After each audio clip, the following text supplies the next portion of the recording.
Bismillahirrahmanirrahim. Assalamualaikum warahmatullahi wabarakatuh. Alhamdulillah teman-teman, pagi ini kita bersama-sama pemaparan pembelajaran mendalam yang menjadi kebijakan dari Kemendikbud kita, yang mana pembelajaran mendalam ini pada dasarnya sudah kita lakukan pada pembelajaran-pembelajaran yang sudah terlaksana pada tahun-tahun sebelumnya. Baik. Nah, dalam pelatihan ini, yang pertama kita akan membahas konsepnya dulu. Karena kalau kita belum paham konsep, bagaimana kita mau mengimplementasikan? Pertama konsep, kemudian nanti kita implementasi, memahami bagaimana alur pembuatan perencanaan pembelajarannya. Yang ketiga nanti kita adalah akan membuat asesmennya, yang insya Allah asesmen kita sudah terbiasa lihat. Kita masuk pada konsep. Nah, ada dalam pembelajaran itu ada model, ada strategi, ada pendekatan, ada metode, ya, 4 hal ini. Ada teknik pembelajaran. Nah, maka banyak kemarin ketika pendekatan pembelajaran ini diluncurkan oleh Kemendikbud, banyak orang yang kaget. Kagetnya dikira kurikulumnya baru. Maka kunci seorang guru itu satu, ojo kagetan, ojo gumunan, dan selalu siap menerima setiap perubahan. Satu, ojo kagetan, ojo gumunan, karena kita punya profesi yang memang sangat terhormat. Ketika guru pedagogisnya sudah kuat, apapun kebijakannya dia bisa menghadapi, soalnya pedagogisnya kuat, ilmu kependidikannya kuat, bisa menerapkan segala macam kebijakan. Karena setiap kebijakan tidak mungkin keluar dari teori belajar. Setiap kebijakan tidak mungkin keluar dari profesionalitas seorang guru. Nah, deep learning atau pembelajaran sekali lagi bukan kurikulum, tetapi merupakan sebuah pendekatan. Nah, yang mana materi yang diberikan memang sedikit, tetapi siswa bisa memahaminya sampai mendalam. Nah, nanti ada kerangka-kerangkanya yang harus kita ketahui. Nah, 2 kunci sukses dulu supaya kita bisa mewujudkan pendekatan pembelajaran mendalam dalam proses pembelajaran. Kunci yang pertama adalah literasinya harus kuat. Alhamdulillah teman-teman sudah terbiasa menyusun materi maupun asesmen yang berbasis literasi. Jadi bagaimana kita punya 2 fondasi utama, note taking dan note making. Ada yang tahu artinya apa note taking, apa note making? Wis biasa apa note taking? Note taking itu berarti kita mencari materi atau informasi dari berbagai sumber. Kita mencari, anak-anak juga diajak untuk mencari, jadi tidak hanya gurunya. Itu sudah kita lakukan saat pembelajaran, apalagi dari supervisi, wah pintar-pintar. Udah ada PPT-nya, ada video pembelajarannya, buku paketnya, luar biasa. Wes melaksanakan. Kemudian note making. Note making itu berarti bagaimana mengajak siswa untuk menghubungkan ide-idenya, untuk mensintesis, ya, menyintesis KTSP. Untuk menyintesis, untuk menghubungkan sehingga pembelajaran semakin mendalam. 2 fondasi ini harus kita miliki. Jadi nek guru hanya mengajar menggunakan buku paket, berarti beliau belum note taking. Karena belum mencari informasi, belum mencari materi dari berbagai sumber. Bisa sumber elektronik, bisa sumber media cetak, bisa sumber makhluk hidup. Ya. Yang kedua layoutnya, layout kelasnya. Bagaimana kita selalu mendesain kelas itu yang membuat anak-anak tidak boring. Terkadang klasikal, terkadang bentuk V, terkadang bentuk meja bundar, terkadang bentuk kelompok-kelompok, sehingga anak-anak akan banyak inovasi, banyak kreativitas yang diciptakan oleh guru bersama anak. Insya Allah seperti itu tidak boring cara pembelajarannya. Nah, 2 hal ini ketika kita sudah ready, maka zona deep learning, zona pembelajaran mendalam akan mudah kita wujudkan. Ya, sebelum masuk. Oke, selanjutnya ini contoh perubahan susunan kursinya ya. Bagaimana kita melayout kelas kita sehingga wujudnya bisa berubah-ubah. Oke. Nah, garis besar yang akan kita bahas pendahuluan tadi sudah ya. Pengertian pembelajaran mendalam akan kita bahas. Kerangka pembelajaran itu apa saja sih yang harus kita tanamkan dalam benak kita terhadap kerangka pembelajaran mendalam, sampai nanti implementasinya itu kita membuat RPP dan asesmennya sampai pada penutup. Oke, kita masuk pada pendahuluan. Mengapa deep learning ini kok dijadikan sebagai kebijakan menteri? Ketika kebijakan ANBK, kebijakan AKMI, kebijakan TKA, kebijakan pembelajaran, mesti satu kuncinya, mergo literasi anak-anak Indonesia itu masih jauh di bawah negara-negara lain. Kita ketahui literasi, numerasi, dan sains anak-anak kita ya. Skor literasi anak-anak kita Indonesia itu ada 359, padahal seluruh negara rata-ratanya 476 dalam PISA. Jauh kan? Jauh ya, 476 dengan 359 ini literasinya. Kemudian numerasinya rata-rata hasil PISA-nya itu seluruh negara 472, tapi anak-anak kita masih di 366. Begitu juga sains, rata-ratanya 485, skornya 383. Kesejahteraannya 87%, ketangguhannya adalah 15%. Ini yang menjadi dasar setiap kebijakan. Itu alasan yang pertama. Ini hasil PISA kita. Indonesia ini, Thailand, kita masih di bawah Thailand, di bawah Malaysia Jawa, di bawah Jepang, di bawah Singapura, di bawah Cina. Ini se-Asia. Ya, matematika juga begitu. Se-Asia kita masih di bawah mereka. Anak-anak Indonesia itu yang mampu mengerjakan soal HOTS hanya 1%, kurang dari 1%. 99%-nya murid kita bisa mengerjakan yang LOTS, kan ada LOTS, MOTS, HOTS, low order thinking order, middle, yang paling tinggi adalah HOTS. Nah, disinilah kemampuan anak-anak kita ini membacanya, ini yang LOTS, MOTS, HOTS. Baik, sekarang kita masuk ke definisinya. Kalau apa bedanya pendekatan, metode, dan model? Kalau pendekatan itu kata kuncinya adalah menciptakan suasana. Bagaimana menciptakan suasana pembelajaran? Kalau model pembelajaran, kata kuncinya ada apanya? Ada apa? Kan ada model contextual teaching learning, ada problem based learning, ada project based learning. Ada apanya? Ada sintaknya, step-stepnya. Jadi model. Kalau metode, cara. Ada yang ceramah, ada yang diskusi, tanya jawab, itu metode. Maka tiga hal harus bisa membedakan: pendekatan, metode, model. Ini pedagogisnya kita. Kalau pedagogis ini kuat, kebijakan apapun kita bisa ngelakoni, ya.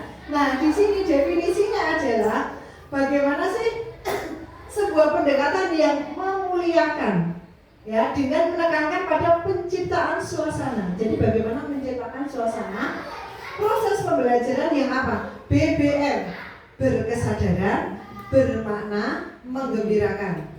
BBM, ini prinsip pembelajarannya mendalam. BBM, berkesadaran, bermakna, dan menggembirakan. Ingat. Nah, untuk mencapai BBM ini, maka harus secara holistik. Olah pikir, olah rasa, olahraga, dan olah hati. Waktu supervisi mayoritas sudah melaksanakan kok. Sudah. Olahraganya itu bukan berarti dalam setiap pembelajaran harus olahraga, bukan. Contohnya waktu Bimada Gasing itu menyanyikan lagu perkalian apa, kan sambil gerak itu kan olahraga, tapi dia masih proses berpikir, ya. Kelas 1 nyanyi sambil nyanyi tentang tanda baca, itu juga olahraga.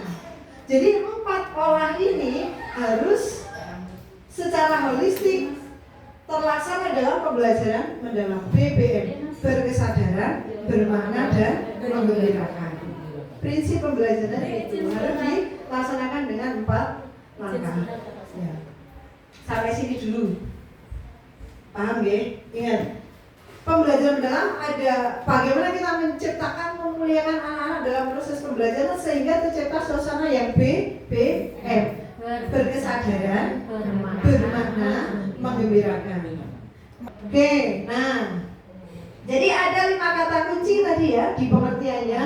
Memuliakan, bagaimana menghargai proses belajar setiap siswa. Kita tahu si A, si B, si C itu kemampuannya berbeda-beda. Jangan sampai sing pinter karo sing kurang atau agak lambat belajar kita banding-bandingkan. Hargai proses mereka. Sampai tahap mana kita bisa menginventaris, bisa melayani sesuai dengan kemampuan masing-masing.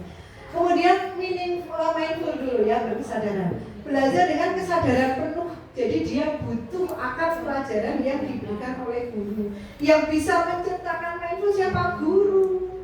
Kuncinya bagaimana guru menyajikan makanan menunya, menyajikan menu pembelajarannya itu disajikan pakai apa, nanti langkah-langkahnya ada. Kemudian meaningful itu berarti bermakna, bagaimana dia bisa menghubungkan materi dengan kehidupan nyata. Sudah dilakukan sebenarnya kita. Okay. Kemudian yang joyful membuat siswa merasa senang nyaman, bukan berarti hehehe yang nggak nyambung. Tapi bagaimana anak-anak nyaman ikut pembelajaran, senang ikut pembelajaran, semangat ikut pembelajaran. Kemudian holistik, nah 4 olah ini dilaksanakan di dalam pembelajaran mendalam. Jadi tidak hanya mikir tok, tidak hanya seneng tok, tidak hanya olahraga saja. Jadi 5 hal ini merupakan kata kunci pembelajaran mendalam. Oke. Nah, ini tadi sudah ya. Kata kunci 5, menghargai setiap usaha siswa, menghargai proses, dan kesempatan ini yang pembelajaran memuliakan. Proses setiap anak itu berbeda, usaha setiap anak kemampuannya juga berbeda, tapi mereka tetap mendapat kesempatan yang sama. Oke. Berkesadaran, bagaimana dia hadir secara penuh, orang namake tapi pikirannya rono-rono, ditakoki nyambung. Nah, terkopok kuwi. Jadi raganya di sini. Pikirannya merayap. Terus terlibat aktif tanya, aktif mencari tahu. Ini namanya sadar. Aktif silaturahmi. Ya, aktif gojek. Kesadaran ya.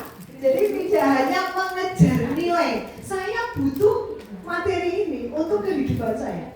Jadi nilai sudah tidak menjadi orientasi utama. Karena nilai itu akan mengikuti. Nek bocah sadar butuh memahami, otomatis nilainya apik. Tapi nek sing ngejar nilai, dia hanya akan bagaimana caranya supaya nilainya apik. Tapi tidak bisa memakai materi yang diberikan dalam kehidupan nyata. Kemudian bermakna, meaningfulnya. Kata kuncinya apa? Relevan. Jadi isu-isu yang kita angkat relevan dengan materi yang kita berikan. Misalkan isu-isu yang sekarang terkait yang lagi seru-seru apa ya? Apa itu? Bilang. Ya misalkan kita mengangkat tema-tema tradisional, nah sekarang kan isu-isu yang terjadi anak-anak banyak yang tidak hafal dengan permainan tradisional, lagu-lagu daerah segala macam yang tahu. Nah itu kan bisa diangkat isu-isu itu, sehingga mereka menghubungkan antara materi itu dengan apa yang terjadi di kehidupan nyata. Tahu kapan, jadi memahami kapan dan bagaimana pengetahuan itu akan digunakan. Misalnya mesti kasih tahu kosakata baru, kemudian dia bisa menulis kalimat yang bagus. Nah, bagaimana untuk bisa menggunakan kata-kata dan kalimat itu ketika dia mau berkomunikasi dengan orang lain dengan menggunakan kata-kata yang baik. Nah, itu berarti dia bisa menggunakan apa yang materi yang didapat. Kemudian pembelajaran yang relevan membuat siswa aktif terlibat. Jadi orang guru nedok ini ngomong cerita siswanya tidak terlibat. Nah, ini adalah yang meaningfulnya. Sekarang kita ke joyful, menggembirakan, senang dan nyaman. Jadi tidak tertekan. Sekolah guru galak, murid tertekan, itu tidak joyful. Orang sing penting murid yang menang. Berapa sekali belum menang tertekan. Kemudian antusias. Jadi gurunya teko ki wis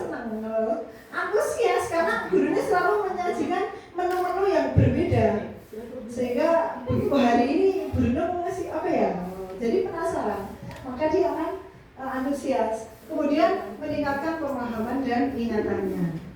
Ini adalah joyful. Ya, nah ini yang pembelajaran holistiknya. Pendekatan holistik memastikan siswa berkembang secara utuh. Olah pikirnya berarti berpikir kritisnya. Olah hatinya karakter dan nilai moral. Jadi punya empati.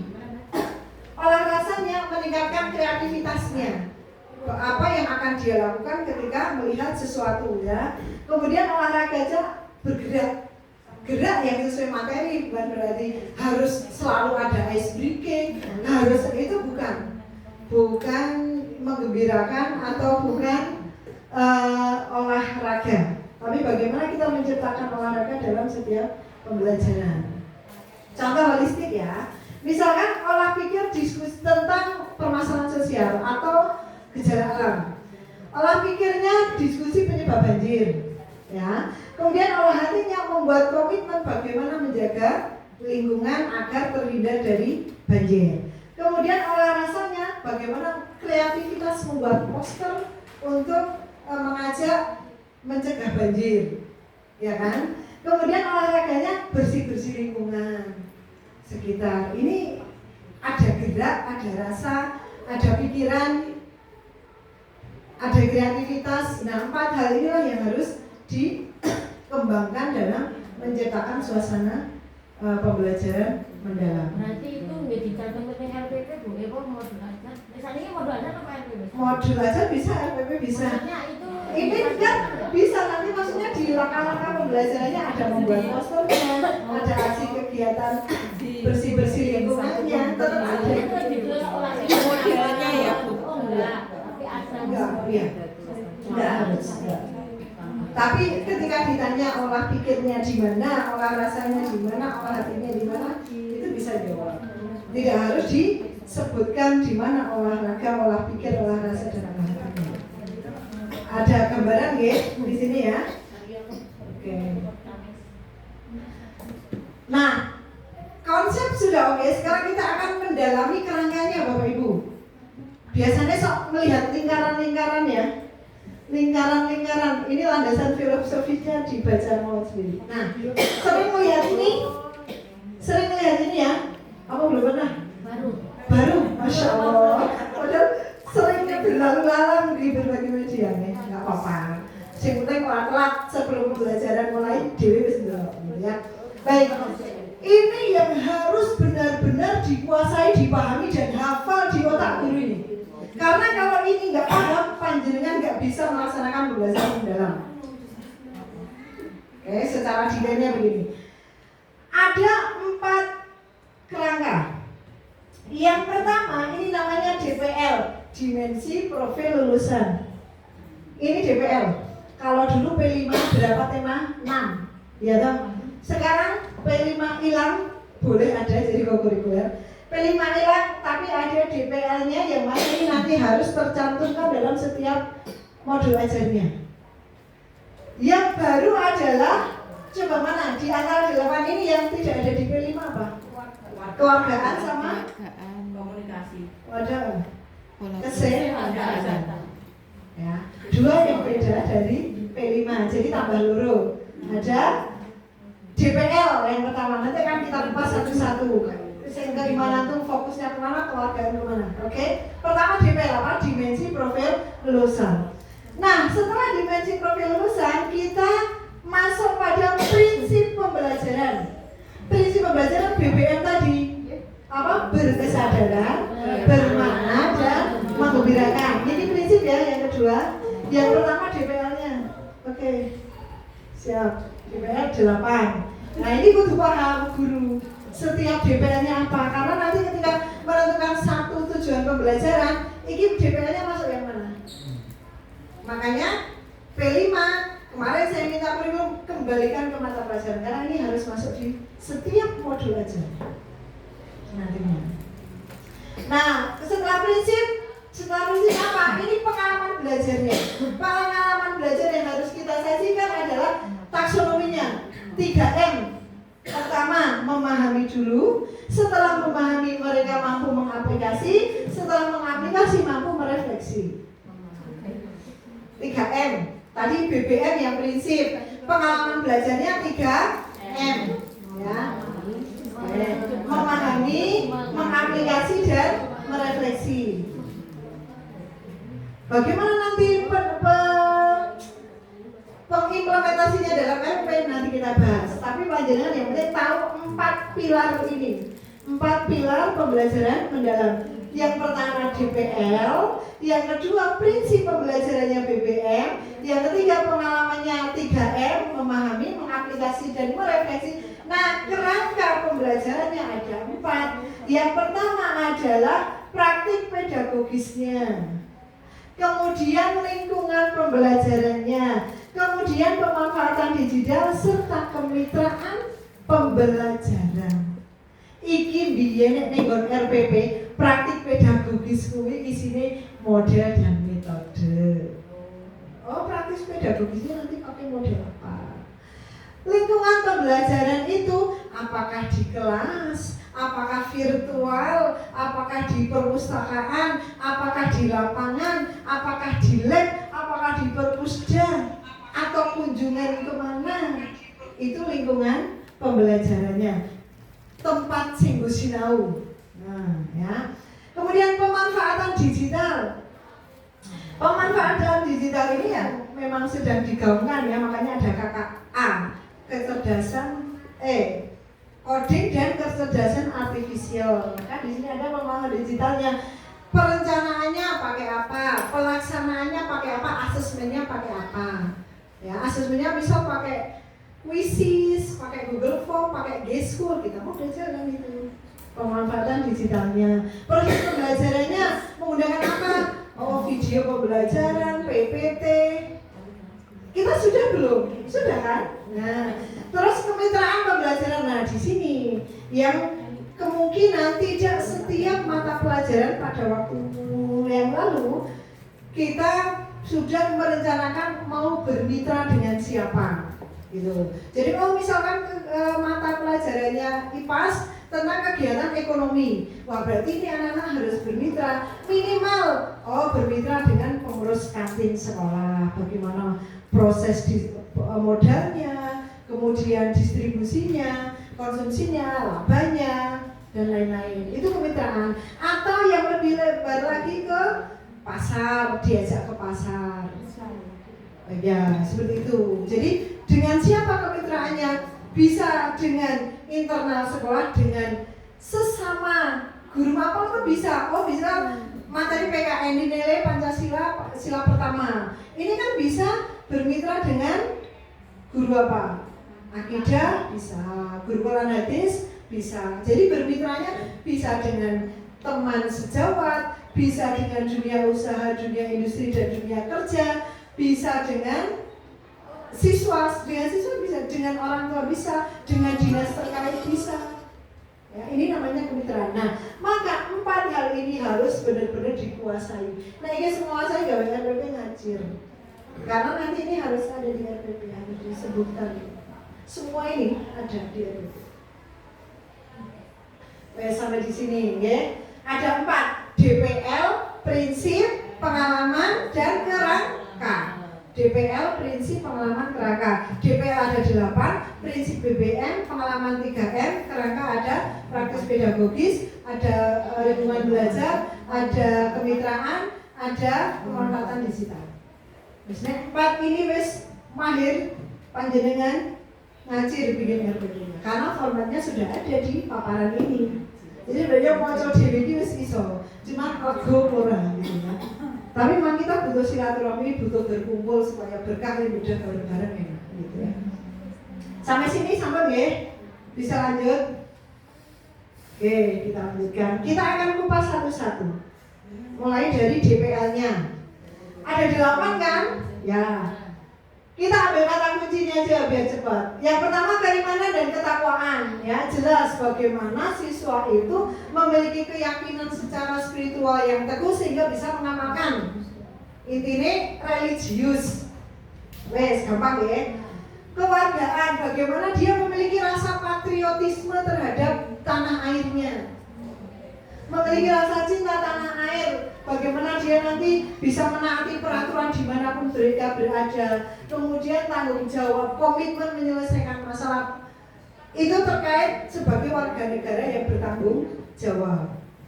Yang ketiga, penalaran kritis. Bagaimana kita bisa mengantarkan anak-anak memiliki berpikir kritis, bisa mengevaluasi, bisa menganalisis, ya, bisa menyelesaikan masalah, bisa memproses informasi.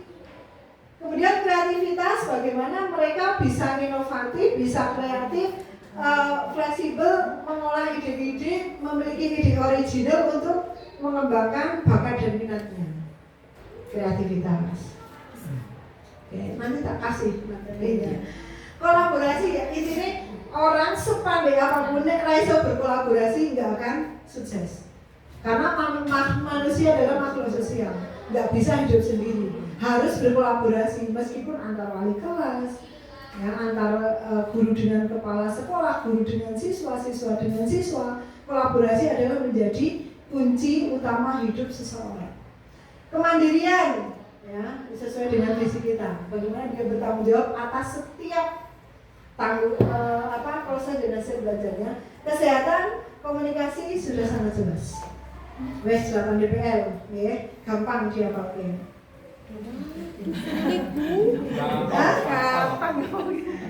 Gampang, lu nggak, ya, keimanan, jadi apa? Keimanan, kewargaan, penalaran kritis, kreatif. Keimanan, kewargaan, penalaran kritis, kreatif. Kan wes dilakukan terus. Nah, terus selanjutnya kolaborasi, kemandirian, kesehatan, dan komunikasi. Baik. Nah, sekarang ciri-ciri nih pembelajaran, prinsip pembelajaran pembelajaran dalam BPM. Apa sih berkesadaran tuh? Tadi sudah kita singgung di awal, ya. Bagaimana siswa nyaman, fokus, ya, nyaman, fokus, sadar, terbuka terhadap perspektif, terus ingin tahunya tinggi. Bermakna, bagaimana dia bisa menghubungkan antara materi dengan kehidupan nyata, intinya kan di situ, ya. Kemudian menjadi pembelajar sepanjang hayat. Nah, menggembirakan itu tadi tidak sekadar ya. Menggembirakan kata-kata kuncinya adalah bagaimana bisa lingkungan pembelajarannya aktif, tidak hanya mendengar saja. Kemudian sak kelompok sing kerja mung cah loro tok, ya. Kemudian menginspirasi tantangan yang anak-anak bisa melaksanakan, bisa menyelesaikan tantangan, yo saka gurune. Anak-anak yang pintar menyelesaikan tantangan, tapi gurunya nggak bisa menyediakan tantangannya, yo ora dadi. Maka guru itu makanya tidak bisa digantikan oleh AI apapun. Maka mari sama-sama kita untuk memperdalam, menguatkan pedagogis kita sehingga setiap tantangan yang ada di dalam kebijakan-kebijakan kita bisa menyelesaikan. Tercapainya keberhasilan pembelajaran. Oke, itu tadi BBM kita bahas awal tadi sudah banyak. Sekarang yang 3M, pengalaman belajar. Pengalaman belajar itu kan ini memahami, ini mengaplikasi, ini merefleksi. Nanti akan kita kupas satu-satu. Ini tadi memahami, mengaplikasi, merefleksi tadi sudah kita terkait konsepnya yang memang harus mendalam. Kemudian terdiri dari esensial, aplikatif, dan nilai karakter. Mengaplikasi itu berarti dihubungkan dengan secara kontekstual. Merefleksi yaitu meregulasi diri sebagai kemampuan individu untuk mengolah proses belajarnya. Ini sudah berkali-kali. Contoh, ini di antara ini yang esensial mana? Pengetahuan esensial yang poin berapa? 1-2 ya. 1-2 ini adalah karakteristik dari pengetahuan esensial. Jadi bagaimana menghubungkan pengetahuan baru dengan pengetahuan sebelumnya. Kemudian stimulasi proses berpikir peserta didik. Ini guru yang memfasilitasi. Pengetahuan aplikatif berarti menghubungkan dengan konteks nyata dan atau kehidupan sehari-hari serta memberikan kebebasan eksplorasi dan kolaborasi. Pengetahuan nilai dan karakternya menanamkan nilai moral dan etika serta nilai positif serta mengaitkan pembelajaran dengan pembentukan karakter peserta didik. Ini karakteristik dari pengetahuan esensial, aplikatif dan pengetahuan nilai dan karakter. Contohnya, misal topiknya tentang permasalahan sosial ya di pembelajaran IPS. bagaimana kita menyajikan aplikatifnya, menyajikan data kemiskinan di Indonesia serta meminta peserta didik untuk memahami dan memberi tanggapan. Ini proses untuk memahaminya. Setelah konsepnya oke, kemudian beri data dulu supaya nanti dia masuk ke aplikasi, biar paham dulu terkait konsep materi yang ada. Nah, selanjutnya contoh, ini pelaksanaan pengetahuan esensial. Ini konsepnya adalah bahasa Indonesia tentang kosakata baru. Oh, ngerti beberapa kosakata baru, tata bahasa dasar, pengetahuan wacana, dan 4 keterampilan berbahasa. Nah, aplikatifnya bagaimana dia bisa menggunakan keterampilan menulis itu dalam membuat laporan, dalam membuat kalimat, dalam membuat bahan presentasi yang efektif.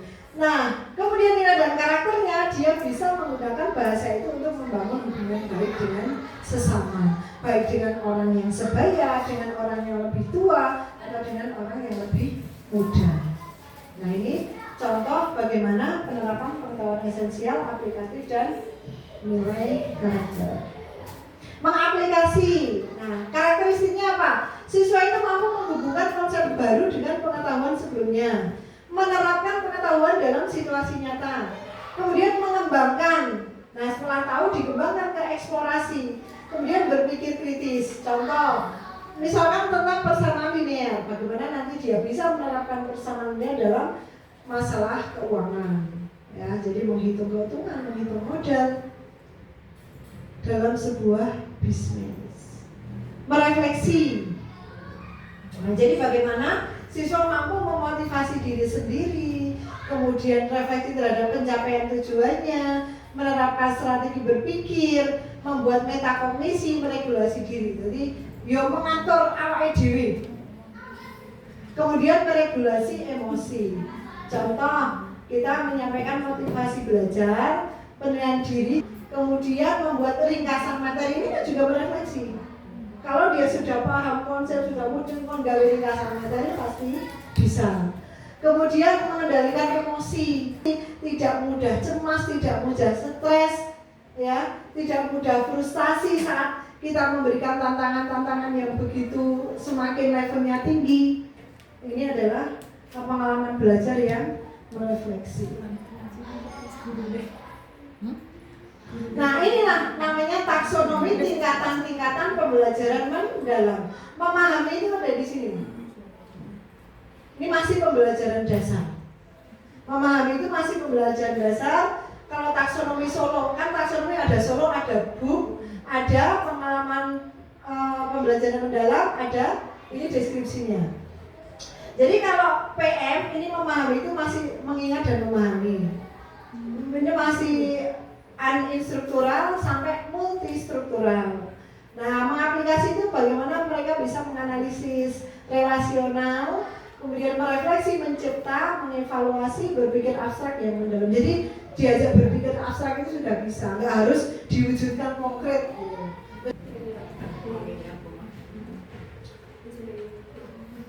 Nah, ini contoh pengalaman belajar pada topik fotosintesis. Mulai dari memahami dulu ya. Peserta didik dapat memberikan definisi fotosintesis, tapi belum dapat menjelaskan bagaimana atau mengapa. Secara pengertian iso, tapi bagaimana dan mengapa terjadi belum. Kemudian setelah itu peserta didik menjelaskan beberapa elemen yang terlibat dalam fotosintesis, namun tidak dapat mengaitkan antar proses fotosintesis. Nah, begitu naik ke aplikasi, menerapkan proses fotosintesis dan keterkaitannya dengan isu ketersediaan tanaman pangan. Nah, merefleksinya dapat mengaitkan fotosintesis dalam konteks yang lebih luas dan menyadari perannya terhadap isu nyata serta kesediaan pangan, perubahan iklim dan sebagainya. Nah, ini akan kita kupas. Contoh, ini kerangka pembelajaran ada 4, biru yang paling ujung luar. Setelah DPL, prinsip, pengalaman, baru kerangka. Kerangka kan ada 4. Pertama, praktik pedagogis. Praktik pedagogis itu bagaimana guru menyajikan materi itu. Kita sudah, kemarin waktu supervisi saya minta pilih 5 model. Silakan mau PBL, PJBL, ada apa lagi kemarin? Log R. Nah, di sini. Maka nanti harus dicatat. Nggak tadi saya bilang praktik pedagogis ini kan biar model dan metode, ya nggak? Iya toh? Nah ini pedagogisnya guru itu kuat enggak? Apa lorak dengan model-model pembelajaran? Apa enggak dengan sintak-sintaknya? Nah di sini yang nanti akan kita tuliskan. Kemudian kemitraan belajar. Materi itu kira-kira kita butuh mitra dengan siapa? Apakah antara guru atau cukup dengan peserta didik? Atau dengan orang tua, atau dengan komunitas lain, atau dengan mitra profesional, Dudika, dunia usaha, dunia industri, dan dunia kerja. Nah, ini memindahkan kontrol pembelajaran dari guru saja menjadi kolaborasi bersama. Jadi nggak cuma guru toh. Ini kemitraan. Maka nanti, TP-nya apa? Praktik pedagogisnya, kemitraannya dengan siapa? Terus lingkungan pembelajarannya.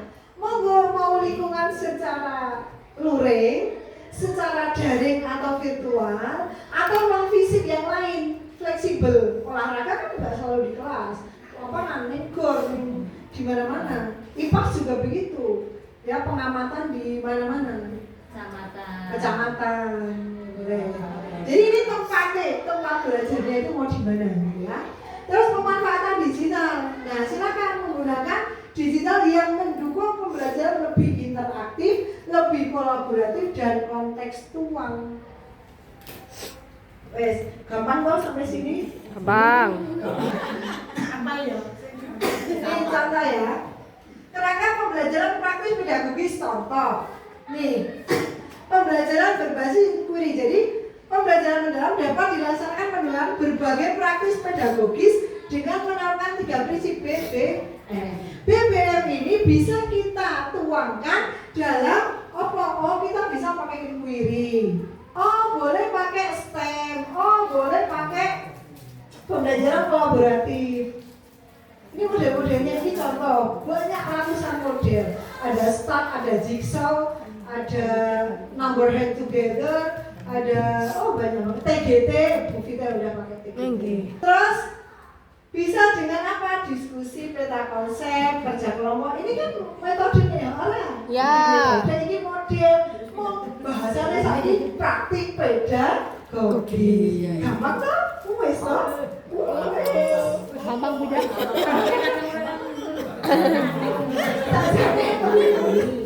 Terus, kemitraan. Nah, dengan siapa kita mau kerjasama?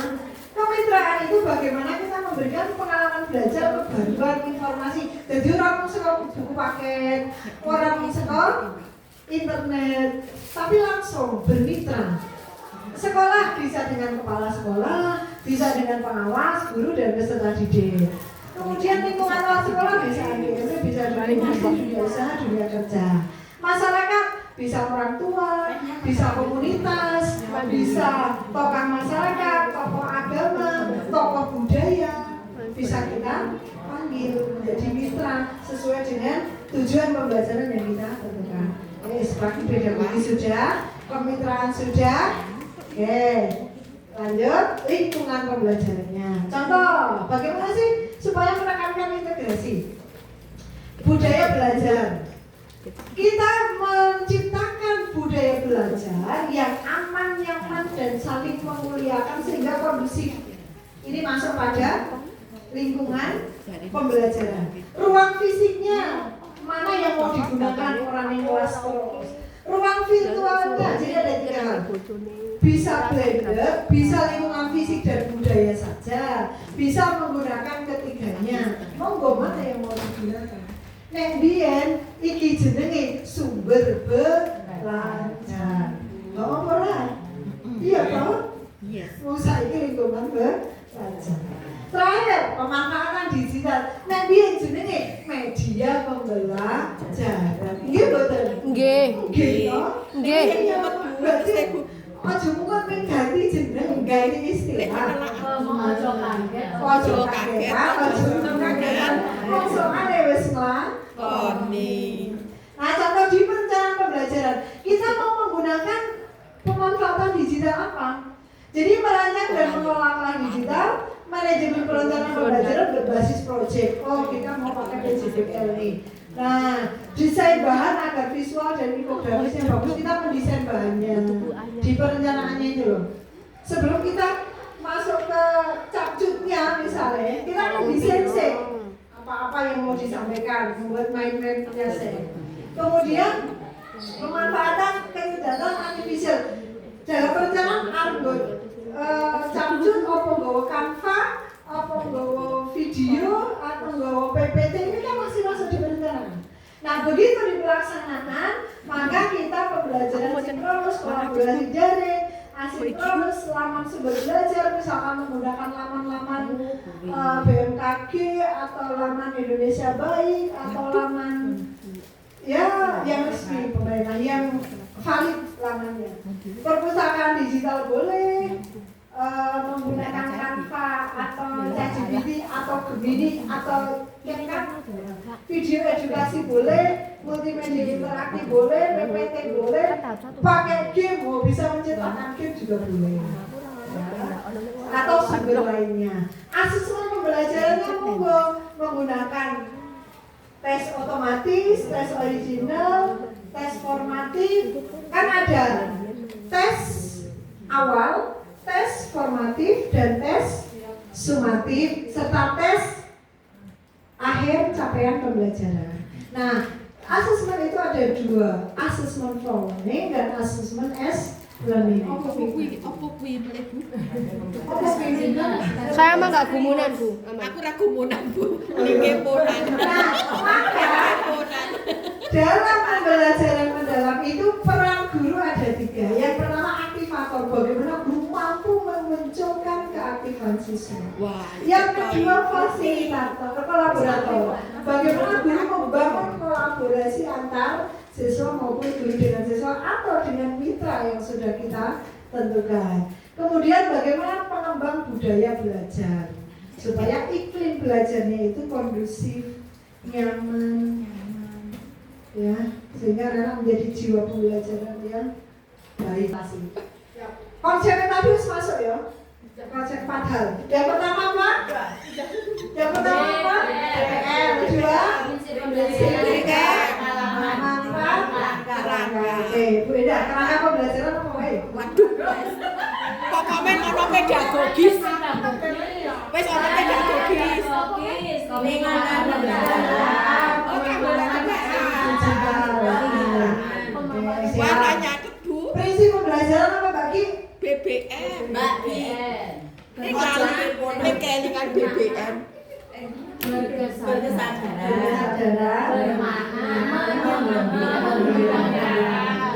Pengalaman belajar apa Mbak Vina? Aduh, kuwi pengalaman belajar. 3M. 3M memahami, mengaplikasi, merefleksi. Kita langsung akan merakit ya. Ini masuk ke RPP implementasinya. Ya, bagaimana kita mengimplementasikan? 3 hal yang harus kita lakukan. 1, merencanakan dulu. Yang kedua, melaksanakan. Yang ketiga, asesmen. Apa di perencanaan yang kita lakukan? Di perencanaan yang kita lakukan adalah guru harus merefleksi sih. Refleksi guru nih. Aku ngulang materi iki arah kepiye? Refleksi sih. Orang Pas Oke. Yang kedua, karakteristik peserta didik. Anak-anak, karakteristiknya diferensiasi lagi. 1, diferensiasinya. Oh, si A, si B, si C karakternya gini. Atau anak-anak itu misalkan kita bisa mengajarkan tentang rantai makanan. Nah, misal mau mengajarkan tentang rantai makanan. Karakteristik anak-anak sudah mengetahui apa dulu? Oh, anak-anak harus mengetahui jenis-jenis hewan. Herbivora, omnivora, karnivora, pengurai. Wes paham di situ. Jadi nanti mau menjelaskan rantai makanan itu mereka sudah punya modal itu. Itu karakteristik peserta didiknya. Kemudian materi pelajaran. Materi pelajaran ini akan dibawa kemana? Oh, rantai makanan itu berarti nanti anak-anak bisa menjelaskan urutan makan dimakan hewan yang ada di sawah misalnya. Materi dari rantai makanan itu loh. Jadi saya menjelaskan apa anak itu. ATP-nya disampaikan toh. Nah, kalau sudah sumber daya dan mitra belajarnya pakai apa? Nah, ini kita pikir ini. Sumber daya. Kalau sudah di pelaksanaan, nah di pelaksananya kita harus melaksanakan prinsipnya tadi apa? BBM. Prinsip itu bisa dilaksanakan dengan pengalaman belajarnya 3M. Oke. Kalau sudah, kan prinsip melalui pengalaman. Prinsip BBM melalui pengalaman 3M. Ya. Baru ke asesmennya. Nah, asesmen ini tidak hanya berfokus pada teori, maka tadi ada assessment for learning, ada assessment as learning. Nah, assessment for learning itu berarti penilaian ini digunakan untuk pembelajaran sebagai umpan balik atau formatif, lembar diskusinya, ya toh? Kemudian lembar wawancara untuk observasinya. Ya, jadi ada rubrik kayak LKPD-nya ya. Kalau assessment as learning itu assessment yang sumatif di akhir pembelajaran, bisa berwujud tes tulis, bisa non tulis. Kalau tes tulis pasti tes yang 3 level, lots, mods, dan hots. Kalau non tulis apa? Portofolio, kan bisa. Laporan kegiatan dan lain-lain. Oke, ini jadi kita harus menentukan 3 hal ini. Nah, ini wes, maka kita tuangkan. Nah, perencanaan tadi kan ada 4 identifikasi. 1, identifikasi kesiapan peserta didiknya, karakteristik materinya, dan menentukan DPL-nya. Karakteristik materi misalkan nilai-nilai Pancasila sila ke-1 itu DPL-nya apa? Keimanan. Terus keimanan, kewargaan, masuk kan bisa jadi manusia yang baik, yang tanggung jawab berdasarkan keimanannya kepada Allah, nilainya Pancasila sebagai satu. Jadi dimensi sudah ditentukan di sini. Yang kedua, kita menentukan desain pembelajarannya, menentukan CP-nya, terus dikembangkan ke ATP, topik pembelajarannya apa. Nah, integrasi lintas disiplin ilmu misal bisa dihubungkan dengan mapel lain, ya silakan diintegrasikan. Kemudian tujuan pembelajaran baru kerangkanya di sini. Praktis pedagogisnya, kemitraan, lingkungan, dan pemanfaatan. Kalau sudah, baru di sini langkah-langkah pembelajaran itu di pengalaman belajar. Ini langkah-langkahnya. Terakhir asesmen awal, asesmen proses, dan asesmen akhir. Nah, ini yang asesmen for learning, ini yang asesmen as learning. Kalau awal bisa menggunakan pretest atau bisa menggunakan pertanyaan pemantik langsung saat persepsi, itu sebagai asesmen awal. Contoh langsung dan mudah. Ya. Tadi kan identifikasi, ada identifikasi peserta didik, identifikasi materi. Nah, di RPP nanti wujudnya kayak gini. Identifikasi dulu peserta didik. Judul RPP, nama sekolah, RP mapel, semester. Nah, bawahnya identifikasi peserta didiknya. Sudah mengetahui ini awalnya apa, minat, latar belakang, dan kebutuhan belajarnya apa. Kemudian materi pelajarannya, teruskan analisis materi pelajaran yang akan dicapai. Di materi itu apa saja yang akan dicapai? Misalkan di materi kegiatan ekonomi, berarti anak-anak memahami bagaimana proses produksi, distribusi, konsumsi. Nah, misalkan gitu ya. Terus, ini ditentukan DPL-nya boleh lebih dari 1, tidak harus 1. 3, 4 boleh, 2 boleh. Nah, kalau sudah CP-nya tuliskan, lintas disiplin ilmunya kalau memang bisa dihubungkan dengan ilmu lain, mata pelajaran lain, isikan. Kalau enggak usah. Nah, TP-nya silakan diisikan. Topik itu materinya tentang apa? Nah, di sini baru praktik pedagogis modelnya apa tulis. Ya. Terus kemitraan belajarnya dengan siapa? Mau bermitra dengan siapa? Tulis. Misalkan orang tua, komunitas, bank sampah, dan lainnya. Dengan dinas lingkungan hidup, silakan. Lingkungan pembelajaran di sekolah atau pakai LMS atau Google Classroom itu boleh, blended, boleh virtual, boleh luring. Penguatan digitalnya mau pakai PPT, pakai Smart TV ini, pakai video, dan lain-lain. Silakan. Pakai kuisis untuk asesmennya. Mengambil masing-masing sendiri. Nah, terus di langkah-langkah pembelajarannya tuliskan awal.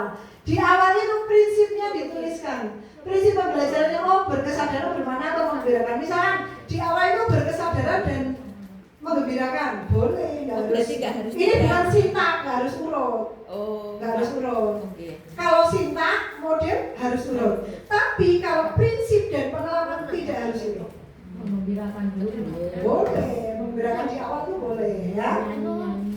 Terus pada tahap inti, nah silakan memahami prinsipnya apa, di mengaplikasi, merefleksi. Di sini pun memahami dan merefleksi boleh. Ya, bisa kan merefleksi di awal.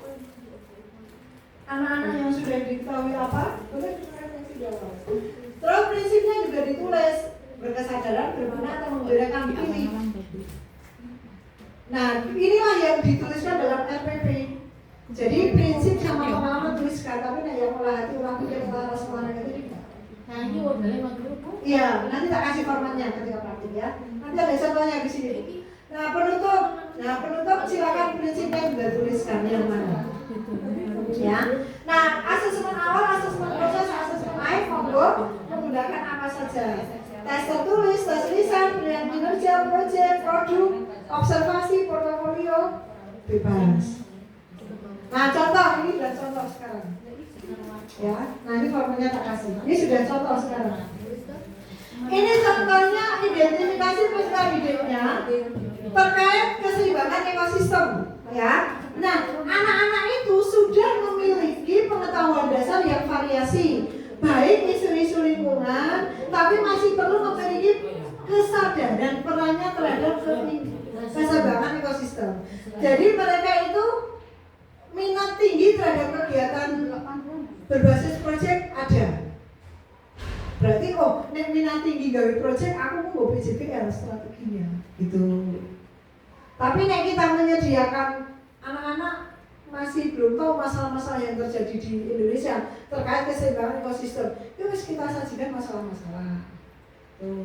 Identifikasi pembelajarannya, nanti di ekosistem itu mencakup apa saja. Memahami dampak aktivitas manusia. Kemudian aplikatif melalui kegiatan seperti proyek pengelolaan sampah. Jadi materi ini akan dikembangkan kemana gitu, ya. Terus dimensi profil lulusannya ada 8 DPL toh.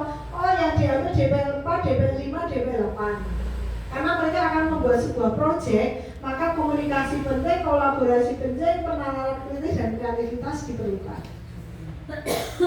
Ini di RPP, ini sistematikanya sebelumnya. Ini perencanaan dong, perencanaan itu ada identifikasi. Kemudian CP-nya tuliskan, topiknya tuliskan. Ini di perencanaan. Oke, lanjut. Nah, tujuan pembelajaran silakan. Tujuan pembelajaran kan bisa dikembangkan dari ekosistem tadi. Memahami, mengidentifikasi, melaksanakan. Ini terlihat bahwa pengalaman belajarnya mesti kita memahami, mengidentifikasi untuk mengaplikasi, melaksanakan ini untuk merefleksi. Ya, praktik pedagogisnya pembelajaran berbasis proyek. Nah, model metodenya pakai apa? Diskusi, eksplorasi, wawancara, dan presentasi.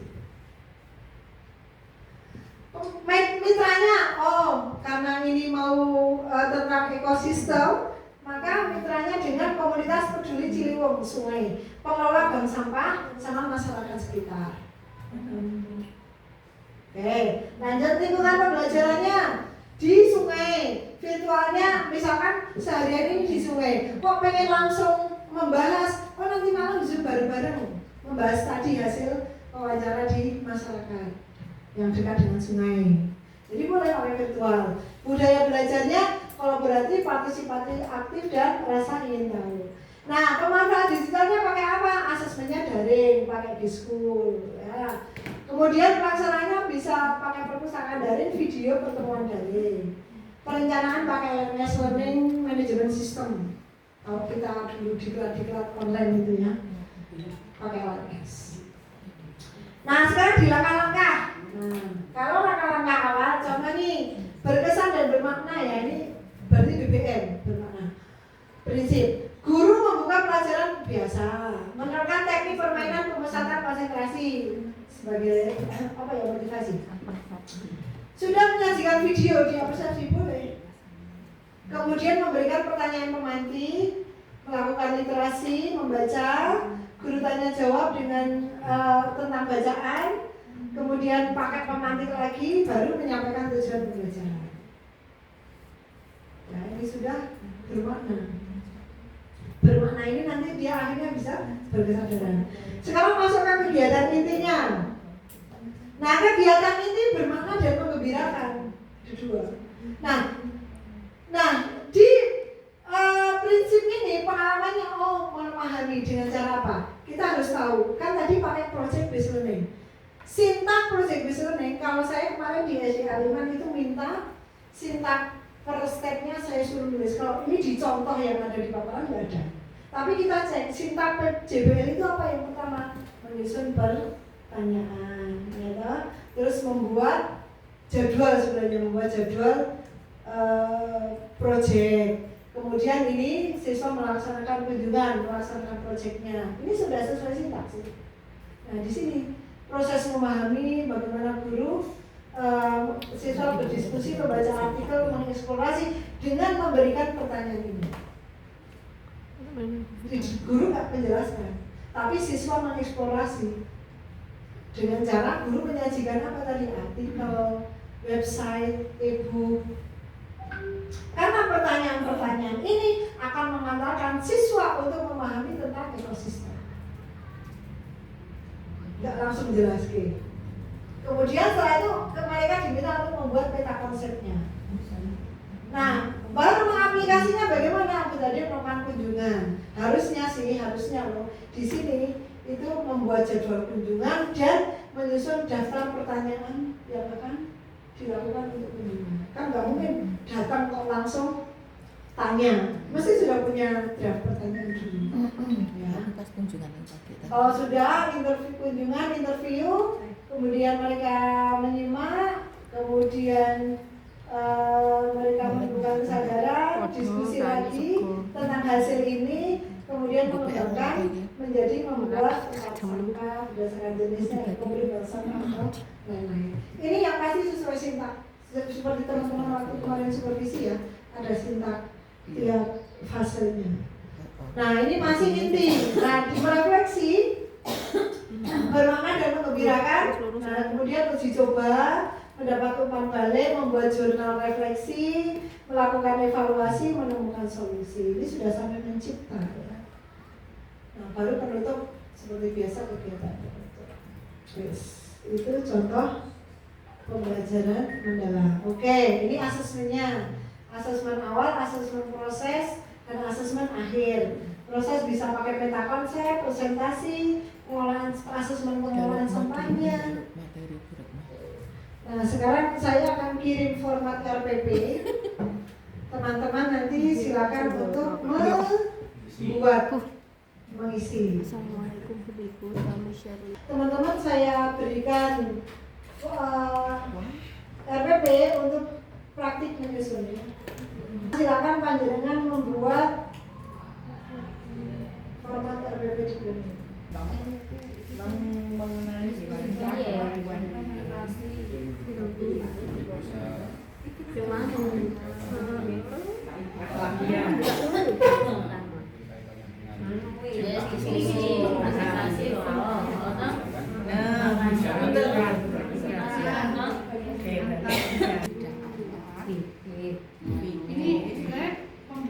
Kemitraannya pertama guru, peserta didik,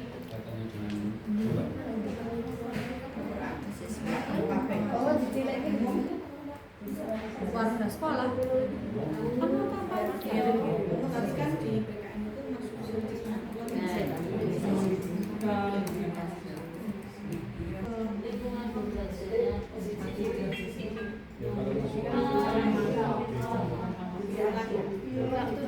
Teman, alhamdulillah praktik membuat RPP sudah kita akan presentasi bersama. Ya, nanti yang presentasi pertama dari fase C kelas 5, kemudian mundur dulu di kelas 3 dan 2, kemudian kelas 1 dan terakhir kelas 6. Okay.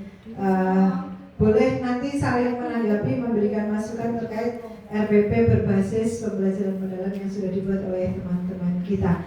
Monggo kami aturkan kepada kurikulum yang kebetulan semuanya di kelas 5 untuk menyampaikan aspirasinya. Ya, kita akan mencoba mempresentasikan RPP pembelajaran dalam.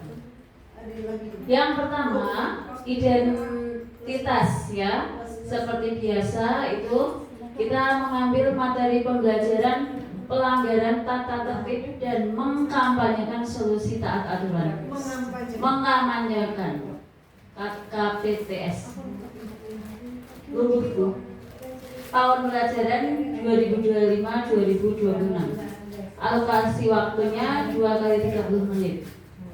Kemudian identitas peserta didik itu anak-anak sudah memiliki rasa ingin tahu terhadap norma dan taat aturan, tetapi belum semuanya bisa mengimplementasikan aturan sekolah dengan benar.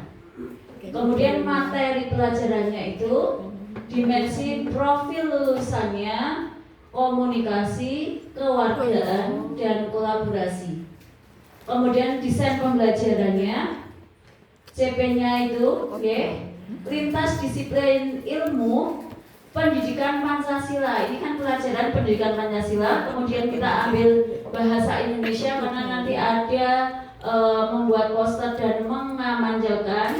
Kemudian matematika, ini kaitannya dengan nanti musyawarah dan penyajian data terkait pelanggaran.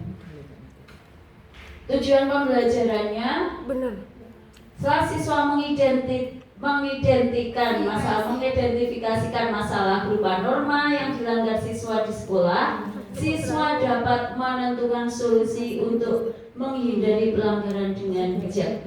Ini sudah sesuai dengan A, B, C, D.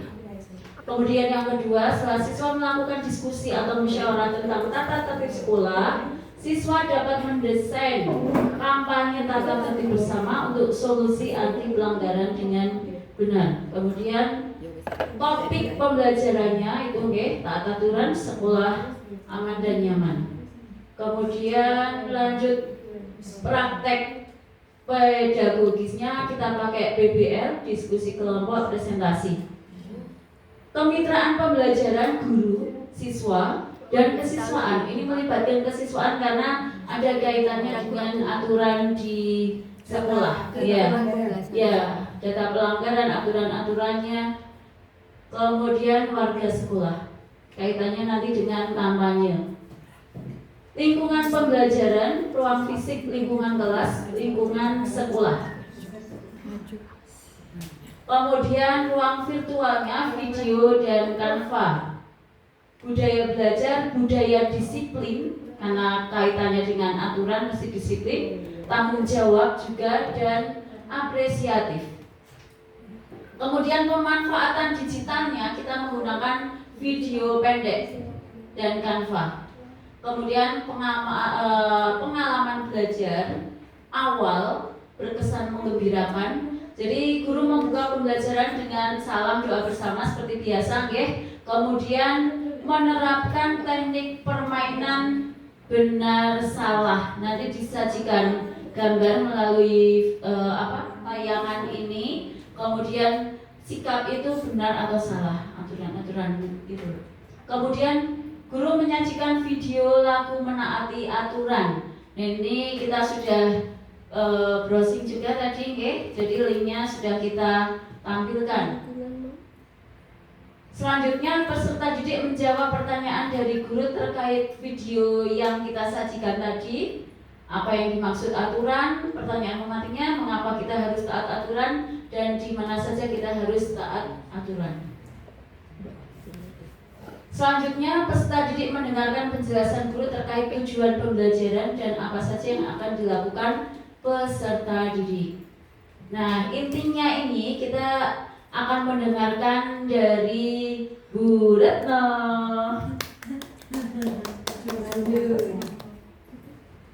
Baik, intinya adalah kita menggunakan model pembelajaran PBL di mana ada 5 sintaks. 5 sintaks sudah kami tulis. Yang pertama adalah orientasi siswa pada masalah.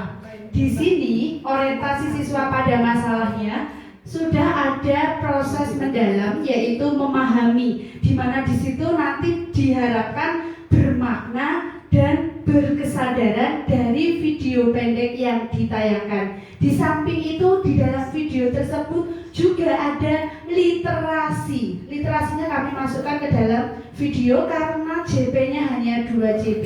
Nah, di situ guru menyajikan video singkat tentang pelanggaran aturan sekolah. Ini adalah animasi untuk anak sekolah dasar yang isinya ada beberapa tokoh, ada link YouTube-nya. Kemudian peserta didik mengamati video yang disajikan. Kemudian peserta didik menjawab pertanyaan dari guru. Jadi tidak harus hanya ini saja yang ditampilkan pertanyaannya. Kita bisa mengupas lagi sesuai dengan isi video. Seperti contoh di sini pertanyaannya siapakah tokoh dalam video tersebut? Tadi ada Tono ya Bu ya, ada Tono, ada Pak Satpam, ada guru killer matematika dan lain sebagainya. Di situ ada watak, bagaimana wataknya. Nah itu di sini videonya kejadian yang sering dialami oleh anak masa kini, yaitu sembunyi-sembunyi main HP sampai malam, kemudian terlambat. Jadi itu judulnya terlambat sekolah. Kemudian menurut kalian sikap apa yang harus dilakukan itu nanti sudah ada rasa kesadaran yang muncul dari pertanyaan-pertanyaan yang kita ajukan. Nah, kemudian masuk ke sintaks kedua. Kalau sudah tahu masalahnya, maka kita mengorganisasikan siswa untuk belajar. Guru membagi siswa ke dalam kelompok-kelompok kemitraan kesiswaan dengan teknik angka. Kemudian setiap kelompok menentukan topik pelanggaran yang diangkat dalam diskusi dengan menekankan 5W1H. Contohnya, pelanggarannya terlambat, membuli, seragam tidak lengkap, dan seterusnya. Hanya boleh satu kelompok itu satu topik. Kemudian satu kelompok satu topik itu nanti ditanyakan 5W1H. Kenapa, alasan, seperti itu, dikupas. Setelah itu masuk ke sintaks ketiga, yaitu membimbing penyelidikan individu dan kelompok. Siswa mengumpulkan informasi, menganalisis data melalui kegiatan observasi lingkungan sekolah dan wawancara dengan teman dan guru. Ini hubungannya dengan kesiswaan juga. Jadi data bisa diambil dari Bapak Ibu guru atau guru kesiswaan, atau teman yang melihat temannya terlambat atau mungkin temannya tidak lengkap kayak gitu. Nah, kemudian observasinya contohnya misalnya sepatu. Bisa survei ke lingkungan, cari data sepatunya yang menggunakan sepatu tidak berwarna hitam berapa anak. Itu nanti masuk ke literasi numerasinya. Kemudian siswa mencatat jenis pelanggaran, kemudian frekuensinya menggunakan penyajian data berupa tabel dan dampaknya. Kemudian siswa juga mendiskusikan tentang cara membuat desain solusi dengan merencanakan kampanye kreatif sederhana yang nantinya siswa diharapkan bisa menggunakan teknologi digital seperti yang sangat familiar, yaitu Canva. Dengan contohnya membuat poster, atau kalau misalnya tidak bisa Canva, bisa menggunakan puisi, bisa ditulis tangan, hias-hias, bisa menggunakan brosur, atau hanya tulisan berisi slogan. Sintaks keempat yaitu mengembangkan dan menyajikan hasil karya.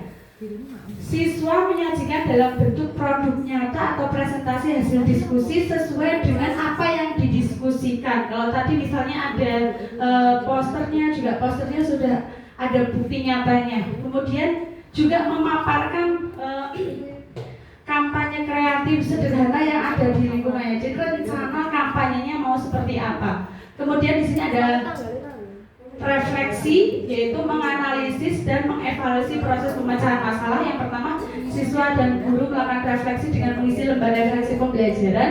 Yang kedua, guru memberikan umpan balik dan menekankan nilai tanggung jawab, disiplin, dan aspiratif. Dan siswa yang taat aturan akan mendapat apresiasi berupa bintang penghargaan kelas harian. Mungkin langsung evaluasi, refleksi dari keseluruhan ini, kira-kira yang hari ini yang mendapatkan ini anak yang terbaik di kelas tersebut di hari itu. Kemudian penutup, di sini siswa bersama guru menyimpulkan isi pembelajaran. kemudian siswa melakukan yel-yel taat aturan sebagai kegiatan yang menggembirakan, kemudian penutup dan salam.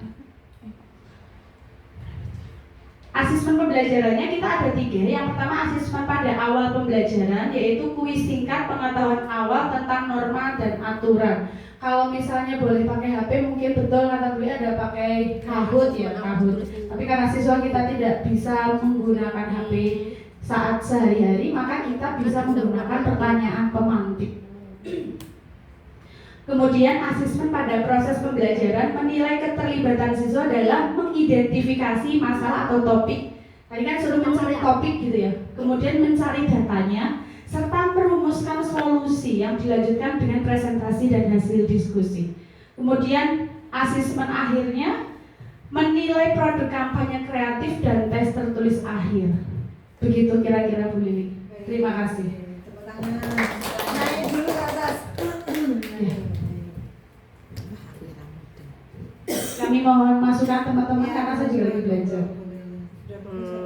Di tujuan pembelajaran. Kalau identitas sudah oke, capai oke, tujuan hub. Nah, kan tujuan belajar itu ABCD ya, audience, behavior, condition, dan degree. Oke, audiensnya udah ya siswa. Biar sama-sama. Behaviornya di mana? Mengidentifikasikan masalah berupa norma. Berarti nggak usah pakai setelah siswa. Jadi kan behavior itu melalui identifikasi masalah berupa norma gitu, tidak setelah siswa. Siswa mengidentifikasi.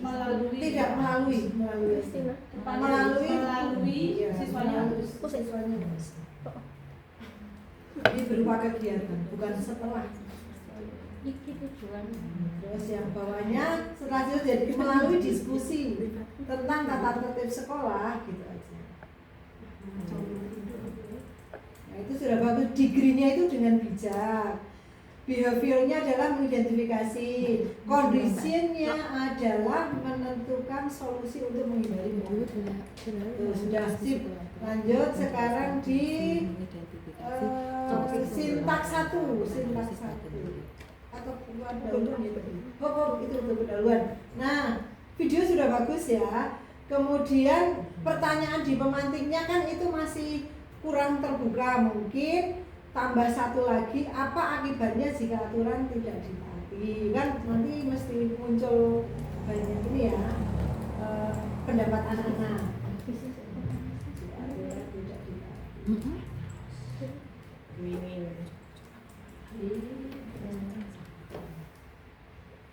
Sudah, terus yes, bagus ke bawah. Nomor 1 oke. 5W1H itu berarti ketika nanti dia mau mengobservasi yang terlambat, membuat pertanyaan terkait terlambat. 5W1H-nya. Ya, betul. Jadi misalnya dia ambil topik terlambat. Jadi siapa yang terlambat? Kenapa dia terlambat? Kayak gitu. Jadi dia mencari harus alasan. menyusun pertanyaan. Iya, betul. Makanya itu ada sebenarnya tadi mau saya sampaikan ada lembar observasi, tapi kayaknya detail banget. Iya, memang seharusnya begitu. Gak apa-apa karena waktunya cuma sebentar. Makanya tadi yang di asesmen proses pembelajaran itu harus ada rubriknya. Itu sudah. Terus bawah udah benar, oke. Yang penting ketika orang baca 5W1H itu membuat pertanyaan tiap topiknya. Memberi. Gilo sing meliput. Nah, itu. Iya. Dengan dalam setiap topik kan Dengan membuat pertanyaan. Iya. Membuat pertanyaan apa pertanyaan dengan dasar 5W1H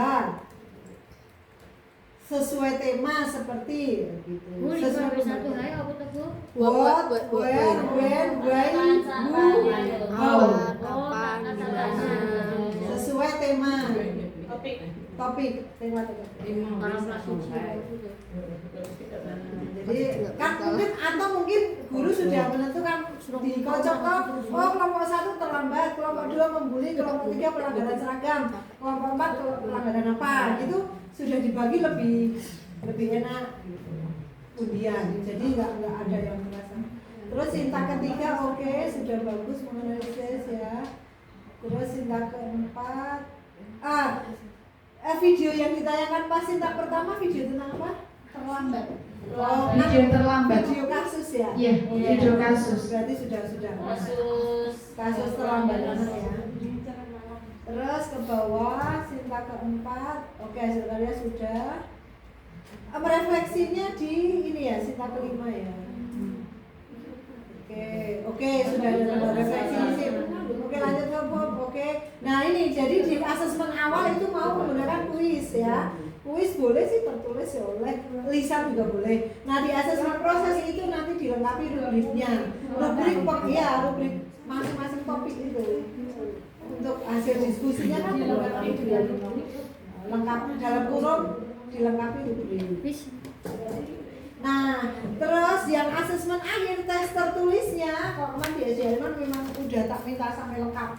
Jadi mereka membuat 2 stimulus dari materi itu. Masing-masing stimulus dikembangkan menjadi 5 soal. 4D hanya PG, PGK, iya sekalian. Jadi baik ulangan harian maupun PAS, PTS tetap berbasis literasi. Jadi nanti lampiran asesmen tes tertulisnya ada 3 level, lots, mod, dan mods dengan sampai seluruh sudah jadi 4 sampai 5. Tinggal dilengkapi itu aja. Ya bagus, tepuk tangan. Oke, terima kasih kami dari tim kelas 5. Terima kasih. Assalamualaikum warahmatullahi wabarakatuh. Waalaikumsalam warahmatullahi wabarakatuh. Baik, terima kasih. Harapan saya, teman-teman, harapan saya nanti produk RPP ini masing-masing fase akan saya jadikan lampiran di KOSP. Kan kita harus melampirkan salah satu modul contoh. Nah, kemudian di KOSP memang sekarang ada beberapa tambahan item ya, yang branding sekolah. Kemudian semalam saya sudah meringkas terkait rekomendasi prioritas di rapor pendidikan, sudah tak ringkas, mau saya masukkan di komnya. Nah, ada beberapa hal yang memang berubah, bukan berubah sih, tambah beberapa item sehingga produk RPP hari ini baik yang berkelas maupun bermapel nanti akan saya jadikan lampiran menunjukkan bahwa ini sudah pembelajaran mendalamnya kita sudah insya Allah siap untuk peserta. Baik, selanjutnya dari kelas 3, monggo. Monggo Bu Indra. Bu Indra siap? Bu Indra monggo tampil.